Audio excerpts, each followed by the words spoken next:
జగన్మోహన్ రెడ్డి గత 5 ఏళ్లలో ఏ విధంగా పరిపాలన చేశాడు అనేది కనుక ఒకసారి పరిశీలించినట్లయితే ఇది 2019లో మొదలైనటువంటి అంశం కాదు. 2016 నుంచే దీనికి పునాదులు పడినాయి. సో 2016లో ఐపాక్ తోటి వర్క్ చేసినటువంటి పలువురు వైఎస్ఆర్సీపీ కార్యకర్తలు, అలాగే వైసీపీ నేతలు లేదా వారి పిల్లలు, ఇలా పలువురిని తీసుకొచ్చి 2019లో అధికారంలోకి వచ్చిన తర్వాత వాళ్ళని వాలంటీర్ వ్యవస్థగా, అలాగే సచివాలయ వ్యవస్థగా వాళ్ళకు ఉద్యోగాలు ఇచ్చి తన సామ్రాజ్యాన్ని ఏర్పాటు చేసుకున్నాడని.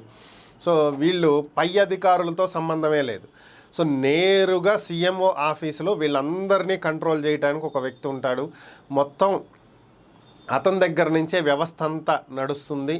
సో పలానా క్షేత్రస్థాయిలో, పలానా గ్రామంలో, పలానా ఊర్లో, పలానా ప్రాంతంలో దేని గురించి అయినా సరే తెలుసుకోవాలన్నా, ఏదైనా ఆదేశాలు ఇవ్వాలన్నా, సపోజ్ ఒక ఎస్ఐకే ఆదేశాలు ఇవ్వాలంటే డీజీపీతో సంబంధం లేదు.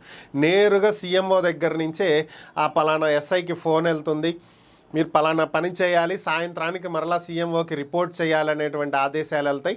ఆ ఎస్ఐ ఆ పని చేసి ఏం జరిగింది ఏంటి అనేటువంటి అంశాలను మరలా తిరిగి సీఎంఓలో ఉన్న అదే వ్యక్తికి ఇన్ఫామ్ చేయాలి.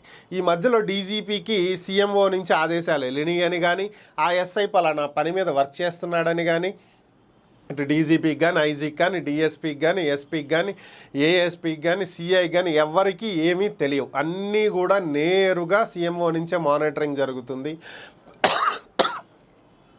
ప్రతి గ్రామంలో కావచ్చు, పట్టణాల్లో కావచ్చు, వార్డు స్థాయిల్లో కావచ్చు, లేకపోతే పంచాయతీల స్థాయిల్లో కావచ్చు, ఎవరు ఏ పార్టీకి చెందిన వాళ్ళు, ఏ కుటుంబం వాళ్ళు, ఎంతమంది ఉన్నారు ఏంటి, ఇలా ప్రతి అంశం కూడా వాళ్ళ దగ్గర ఒక రికార్డు ఉండేలాగా తన సామ్రాజ్యాన్ని జగన్ ఏర్పాటు చేసుకోవటం జరిగింది.